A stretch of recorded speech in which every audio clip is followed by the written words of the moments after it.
Good morning children. Previous video చూసారమ్మా. Previous వీడియోలో children మనము 6.5 చాప్టర్ 6.5 ఎక్సర్సైజ్లో ఎన్ని ప్రాబ్లమ్స్ ఉన్నాయో అన్ని ప్రాబ్లమ్స్ టోటల్గా కంప్లీట్ చేసుకున్నాము. అలాగే square roots and cube roots అనే చాప్టర్ మొత్తం టోటల్గా కంప్లీట్ చేసుకున్నాం కదా చిల్డ్రన్. సో ఈరోజు నేను మీకు న్యూ చాప్టర్ చెప్పబోతున్నాను. ఆ చాప్టర్ నేమ్ వచ్చేసి చూద్దాం. నెక్స్ట్ చాప్టర్ ఏంటో, frequency distribution tables and graphs. Frequency distribution tables and graphs.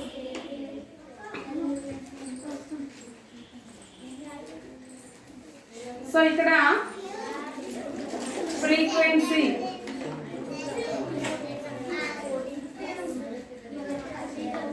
frequency distribution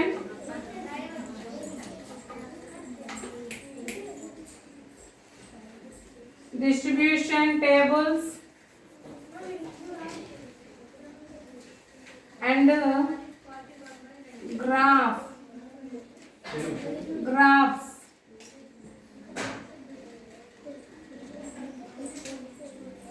seventh chapter అమ్మా. సెవెంత్ చాప్టర్ ఇక్కడ మనకి frequency distribution tables and graphs మనకి న్యూ చాప్టరు. ఇందులో ఇంట్రడక్షన్ క్లాస్ చూడండి. Jagdish watching sports news. Jagdish అనే అతను ఉన్నాడు. ఆ జగదీష్ ఏం చూస్తున్నాడంట? Sports news చూస్తున్నాడంట.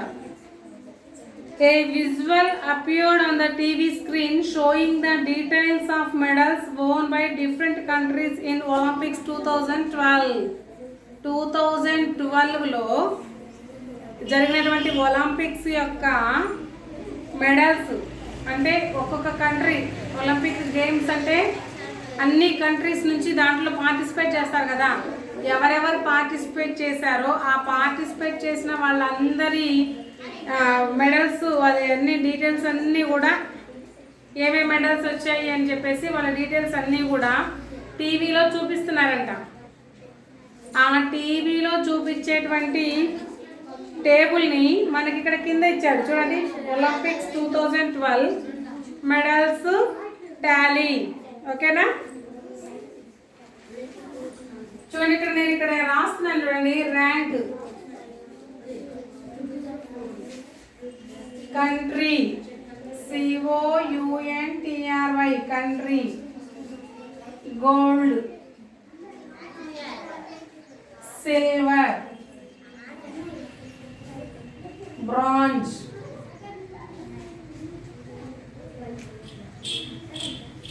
Total. First one United states,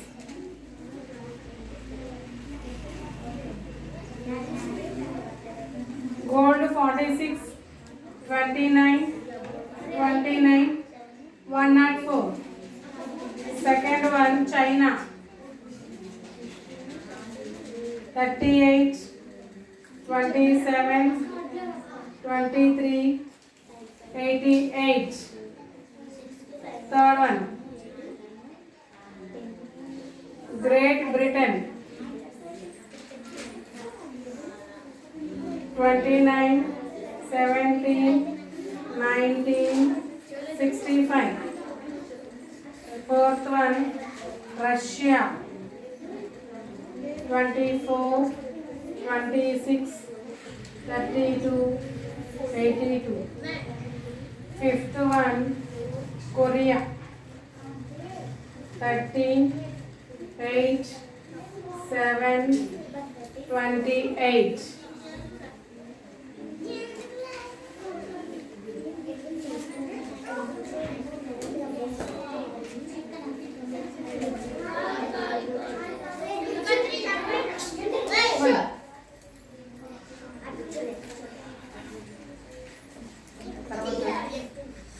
చూడండి.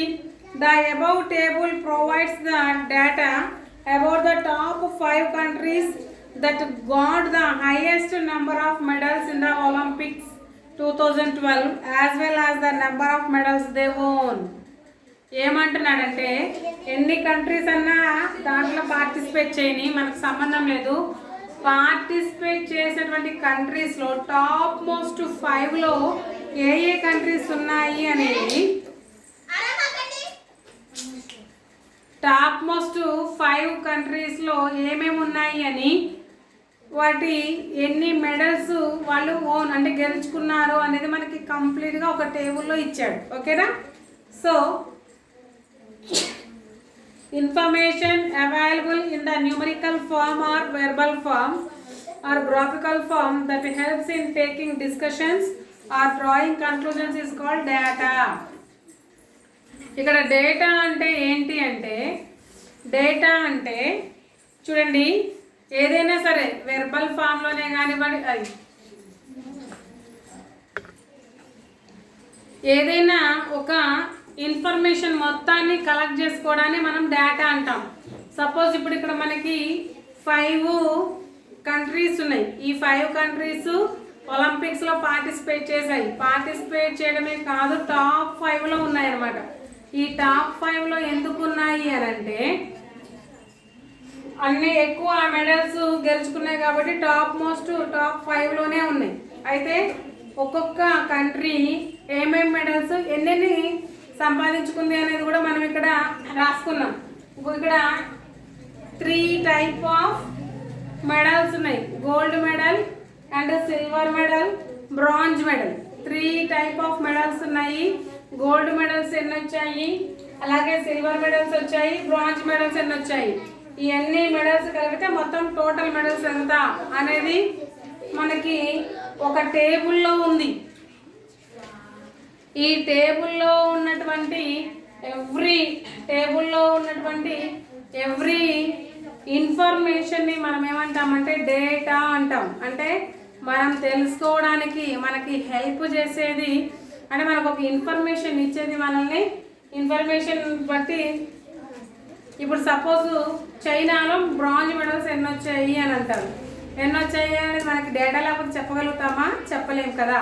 సో ఇక్కడ చైనాలో బ్రాంజ్ మెడల్స్ ఎన్ని వచ్చాయంటే 23 వచ్చాయి అని చెప్పగలుగుతాం. ఎందుకు? ఇన్ఫర్మేషన్ మొత్తాన్ని కలెక్ట్ చేసాం కాబట్టి. ఆ కలెక్ట్ చేసినటువంటి ఇన్ఫర్మేషన్ని మనం ఏమంటాం చిల్డ్రన్? డేటా అంటాం. ఓకేనా? నెక్స్ట్ చూడండి, క్వశ్చన్స్ ఇచ్చాడు ఇక్కడ. Which country has got the highest number of medals? A country అన్నిటికంటే ఎక్కువ మెడల్స్ సాధించింది? హైయెస్ట్ మెడల్ ఎన్ని చెప్పండి? Highest medal United states of America. US అంటే ఏంటి? మనకు అమెరికానే కదా. సో హైయెస్ట్ 104 ఉంది. చూడండి, వీటన్నిటిలో హైయెస్ట్ 104 ఉంది. 104 హైయెస్ట్ అనమాట. ఓకేనా? నెక్స్ట్ చూసుకుంటే, which country has got the highest number of bronze medals? ఏ కంట్రీకి బ్రాంజ్ మెడల్స్ ఎక్కువ వచ్చాయి అని అడుగుతున్నాడు. ఏ కంట్రీకి బ్రాంజ్ మెడల్స్ ఎక్కువ వచ్చాయి? బ్రాంజ్ ఎక్కడుంది? ఇక్కడ ఉంది. వీటిలో హైయెస్ట్ అంటే చూసుకోవాలి. 29, 23, 19, 32, 7. వీటన్నిటిలో హైయెస్ట్ 32నే కదా. 32 అంటే ఏ కంట్రీకి వచ్చింది? రష్యా. రష్యాకి బ్రాంజ్ మెడల్స్ ఎక్కువ వచ్చాయి. Next, write 3 more questions based on data provided in the table. ఈ టేబుల్ బట్టి ఇంకా ఏమైనా ఒక 3 క్వశ్చన్స్ మీరు క్రియేట్ చేయండి అంటున్నాడు. క్రియేట్ చేద్దామా? ఒక 3 క్వశ్చన్స్ రాద్దాం.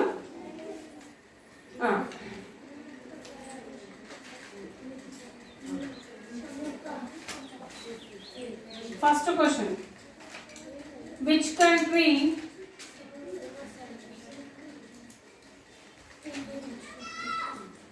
got lowest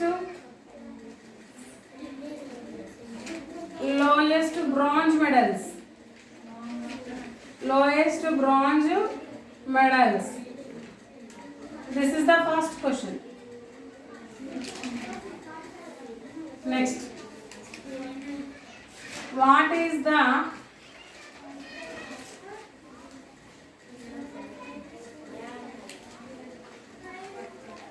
difference between of US Korea, US and Korea total medals. ఇది కూడా ఒక క్వశ్చన్ లాగా రాసుకోవచ్చు కదా, ఎందుకంటే అన్నిటికంటే స్మాలెస్ట్ కొరియా ఉంది, అన్నిటికంటే గ్రేటెస్ట్ యుఎస్ అంటే యునైటెడ్ స్టేట్స్ ఉంది. ఇప్పుడు రెండింటికి మధ్య డిఫరెన్స్ ఎంత అని రాసుకోవచ్చు కదా, అది కూడా ఒక క్వశ్చన్. ఏదైనా సరే క్వశ్చన్ అంతే. ఇంకా నెక్స్ట్ థర్డ్ క్వశ్చన్లో ఇంకా ఏమైనా రాసుకోవచ్చు. How many gold medals got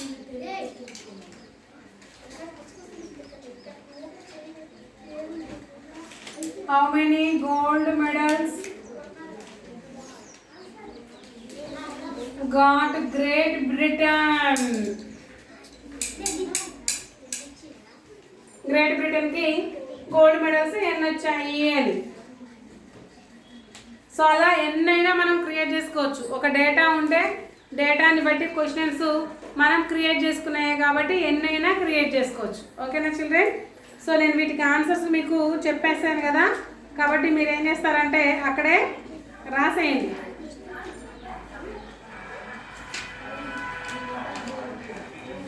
next basic measures of central tendency. Usually we collect data and draw certain conclusions based on the nature of data. Understanding its nature, we do certain computations like mean, median and mode, which are referred as measures of central tendency. Let us recall. ఇందులో మనకి main ఈ frequency డిస్ట్రిబ్యూషన్లో main మనకి mean తెలియాలి, median తెలియాలి, mode తెలియాలి. ఈ మూడు అనేవి మనకి చాలా ఇంపార్టెంట్ అనమాట. అందులో first one arithmetic mean. First one is arithmetic mean. ఆ అర్థమెటిక్ మీన్ గురించి మనం ఇప్పుడు తెలుసుకుందాం చిల్డ్రన్. ఓకేనా? First arithmetic mean. It is the most commonly used measure of central tendency for a set of numbers. The mean is simply the average, the sum of all observations divided by the number of observations. Arithmetic mean of x1, x2, x3 up to so on xn is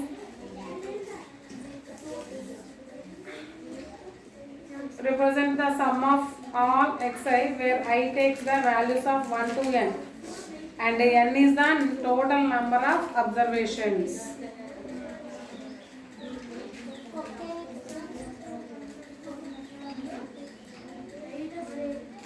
Okay children, arithmetic mean ante cheptunna.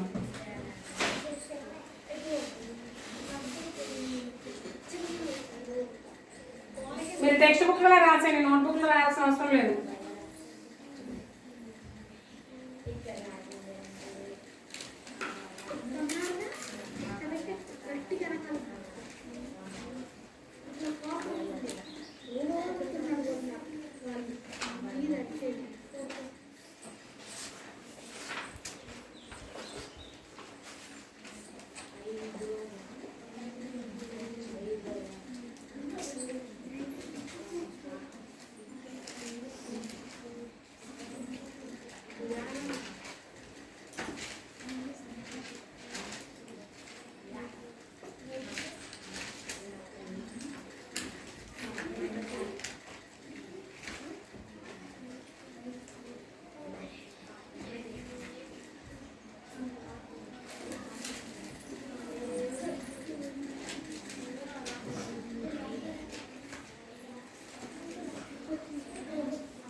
Children ఇక్కడ మనకి ఫస్ట్ది 3 కావాలి మనకి అని చెప్పాను. ఏంటది?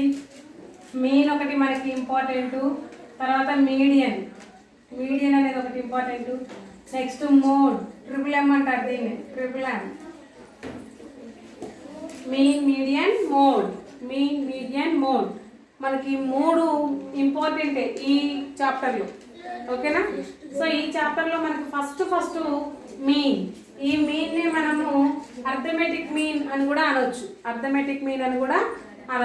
ఓకేనా? Mean is nothing but average అంటే మీకు తెలుసు, ఇంతకుముందు మీరు నవోదయ కోచింగ్ తీసుకునేటప్పుడు కూడా మీకు ఒక ఐడియా వస్తుంది. తర్వాత 6th 7th కూడా యావరేజెస్ మీద కొన్ని టాపిక్స్ ఉంటాయి కదా. సో యావరేజ్ అంటే ఏంటి? ఎన్ని అబ్జర్వేషన్స్ ఇస్తారో ఆ అబ్జర్వేషన్స్ అన్నిటిని యాడ్ చేసి బై ఎన్ని అబ్జర్వేషన్స్ అయితే ఉంటాయో అన్ని అబ్జర్వేషన్స్ వేసుకుంటే మనకు కావాల్సినటువంటి యావరేజ్ వస్తుంది. ఓకేనా? సో ఇప్పుడు వీటిల్లో అర్థమెటిక్ మీన్ అంటే ఇక్కడ చూడండి, ఈ x1 x2 x3 x4 up to so on xn అన్నా కదా, అంటే ఏంటి అని మీకు డౌట్. x1 x2 అనేవి ఏంటవి అని అంటే వేరియబుల్స్. ఇక్కడ వేరియబుల్స్ ఏం తీసుకుంటామంటే డేటాలో ఇచ్చినటువంటి అబ్జర్వేషన్స్ తీసుకుంటాం అన్నమాట. డేటాలో ఇచ్చినటువంటి అబ్జర్వేషన్స్ ఈ x1 x2 x3 ఇవన్నీ కూడా x1 x2 x3 అనేవన్నీ కూడా ఏంటవి? అబ్జర్వేషన్స్. ఈ అబ్జర్వేషన్స్ అన్నిటినీ కూడా మనం ఇక్కడ ఏం చేయాలి? యాడ్ చేయాలి అంటే అర్థమెటిక్ మీన్ ఫార్ములా ఏంటి అని అంటే some of all observations by number of observations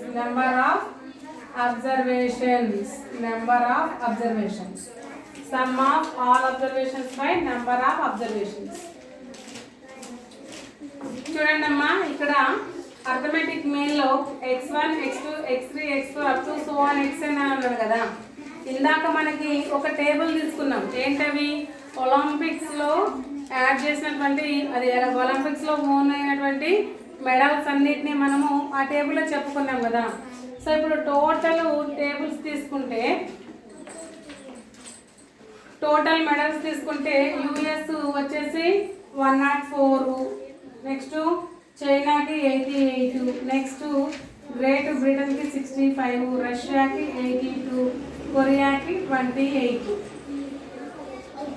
so ఇప్పుడు ఇవన్నీ కూడా అబ్జర్వేషన్స్. ఈ అబ్జర్వేషన్స్లో what is the mean of observations, mean of medals అంటాడు. Mean of medals, what is the mean of medals అంటాడు. అంటే ఈ మెడల్స్లో మీన్ ఏంటి అని అర్థం. మీన్ అంటే యావరేజ్ ఎంత అని అర్థం అనమాట. సో అప్పుడు మనం ఏం చేస్తామంటే వీటన్నిటిని, ఇవే కదా అబ్జర్వేషన్స్ అంటే మనం అబ్జర్వ్ చేస్తే వచ్చినటువంటి డేటా ఇదే కదా. ఈ డేటాని మనము ఏం చేస్తామంటే సమ్ చేస్తాం. అంటే దీన్ని x1 అనుకుంటాం, x2 అనుకుంటాం, x3 అనుకుంటాం, x4 అనుకుంటాం, x5 అనుకుంటాం. వీటన్నిటిని x1 plus x2 plus x3 plus x4 plus x5 అనేది ఇక్కడ రాశాను. అంటే ఇక్కడ ఎన్ని డేటాలో ఎన్ని అబ్జర్వేషన్స్ ఉంటాయి అనేది మనకు పర్టికులర్గా తెలుస్తుందా? తెలియదు కదా. పర్టికులర్గా మనకు తెలియదు కాబట్టి మనం ఏం చేస్తాము, xn వరకు అనుకున్నాం. అంటే నెంబర్ ఆఫ్ ఎన్ని ఉన్నాయో మనకు తెలీదు. ఇప్పుడు వీటన్నిటిని యాడ్ చేసి బై ఎన్ని అబ్జర్వేషన్స్ ఉన్నాయి? 1 2 3 4 5 అబ్జర్వేషన్స్ ఉన్నాయి. కాబట్టి ఇక్కడ మనకి ఇప్పుడు మీన్ ఎలా అనుకుంటామంటే 104 plus 88 plus 65 plus 82 plus 28 by n అంటే 1 2 3 4 5 వేసుకోవాలి. అంటే మీన్ అంటే నెంబర్ ఆఫ్ అబ్జర్వేషన్స్. ఎన్ని అబ్జర్వేషన్స్ అయితే ఉన్నాయో అన్ని అబ్జర్వేషన్స్కి కింద నెంబర్ వేసుకోవాలి. ఇప్పుడు దీన్ని సింప్లిఫై చేసి యాడ్ చేసి వచ్చిన ఆన్సర్ తోటి 5 డిలీట్ చేస్తే మీకు కావాల్సినటువంటి మీన్ వస్తుంది. అంటే మీన్ ఆఫ్ ది మెడల్స్ వస్తాయి. అర్థమైందా? ఇక్కడ నేను మీకు మ్యాటర్లో ఉంది, మీకు ఇక్కడ రిప్రజెంటేషన్ అనేది వేరియబుల్స్లో ఉంది. సో ఇక్కడ వేరియబుల్స్లో ఉంది, మళ్ళీ ఇక్కడ ఇంత బాగా వేసుకోవాలి కదా. కాబట్టి షార్ట్ కట్లో మీకు ఎలా చూపిస్తారంటే దీన్ని, ఈ సింబల్ని ఎమ్ ఇలా నిలువుగా రాసినట్టుగా ఉంటుంది. ఎమ్ని అంటే ఇలా ఉంటుంది కదమ్మా ఎమ్ ఇది. ఈ ఎమ్ని 90 degrees యాంగిల్లో తిప్పితే ఎలా వచ్చింది? ఇలా వచ్చింది. అంటే 90 degrees యాంగిల్లో తిప్పాడు అనమాట ఎమ్ని. So this is called sigma. This is called sigma. Sigma అంటారు దీన్ని, సిగ్మా అంటారు. ఇక్కడ మీకు ఎంటర్ అయింది అని అంటే ఇక మీరు డిగ్రీకే పోండి, బీఈడీకే పోండి, బీటెక్ పోండి, మ్యాథ్స్ ఎక్కడ నువ్వు మ్యాథ్స్కి సంబంధించినటువంటి ఏ కోర్సు చేసినా అందులో నీకు సిగ్మా అనేది వస్తూనే ఉంటుంది, అంటే తగ్గుతూనే ఉంటుంది. వన్స్ మీకు టచ్ అయిందంటే ఒక టాపిక్, అది లైఫ్ లాంగ్ మీరు స్టడీ అయిపోయేంత వరకు మీకు ఎక్కడో ఒక చోట వస్తూనే ఉంటుంది. మీరు అబ్జర్వేషన్ చేసుకోండి. ఎడిషనల్ సబ్ట్రాక్షన్ మనం ఎప్పుడో వచ్చినప్పుడు నేర్చుకున్నాం, ఇప్పటికీ యాడ్ చేస్తున్నాం. ఇప్పుడు ఇక్కడ ఎడిషనల్ సబ్ట్రాక్షన్ చేయాలి రాదు, వచ్చిద్దా మనకు మీన్ అనేది? ఎడిషన్ చేయకపోతే వచ్చిద్దా? డివిజన్ చేయకపోతే వచ్చిద్దా? ఈ ఎడిషన్ డివిజన్ ఎప్పుడు నేర్చుకున్నాం? ఎప్పుడో మనం ఫస్ట్ క్లాస్లో నేర్చుకున్నాం. ఇప్పుడు ఏ క్లాసు? 8th class. 8th క్లాస్కి వచ్చినా కానీ ఇంకా లెక్కలు చేస్తూనే ఉన్నాం. ఏంటి? ఎడిషన్స్. అలాగే మీరు ఫ్రాక్షన్స్ నేర్చుకున్నారు. ఫ్రాక్షన్స్ ఎక్కడ నేర్చుకుంటారు? 4thలో నేర్చుకుంటారు. 3rdలోనే ఉంటాయి, మ్యాక్సిమం 3rdలోనే ఎంటర్ అవుతాయి. 3rdలోనే ఫిగర్స్ రిప్రజెంటేషన్లో ఉంటాయి, ఫిగర్స్లో చూపిస్తారు. ఆ ఫిగర్స్లో ఉన్న వాటిని నెంబర్స్లోకి 4th తీసుకొస్తారు. 4thలో ఎడిషనల్ సబ్ట్రాక్షన్ చూపిస్తారు. 5thకి వచ్చేసరికి వాట్ ప్రాబ్లమ్స్ వస్తాయి. ఇప్పటికీ మనం ప్రాక్టీస్ రేషనల్ నెంబర్స్ అన్నీ ఏంటవి? ఫ్రాక్షన్సే కదా. అది అంటే ఒకసారి నీకు టచ్ అయింది అంటే అది లైఫ్ లాంగ్ వస్తూనే ఉంటుంది టైం, అర్థమైందా? సో ఇది ఇక్కడ దీన్ని ఏమంటాం మనం? సిగ్మా అంటాం. సిగ్మా XI అంటే XI అంటే total number of X1 + X2 + up to so on. That means XI is equal X1 + X2 + X3 + up to so on XN. వీటి మొత్తాన్ని కలిపి షార్ట్ ఫామ్లో XI అంటున్నారు. బై అండ్ మీన్కి ఫార్మ్ అనమాట. మీన్కి మనం ఎలా చూపిస్తాం అంటే X బార్ లాగా చూపిస్తాం. X bar is equal to sigma XI/n. That is the mean form. ఓకేనా చిల్డ్రన్? మీరు ఏం చేస్తారంటే టెక్స్ట్ బుక్లో అవి రాసేసిన తర్వాత నోట్బుక్ తీసుకొని ఆ నోట్బుక్లో లెసన్ నేమ్ పెట్టేసుకొని ఆ లెసన్ నేమ్ పెట్టుకున్న తర్వాత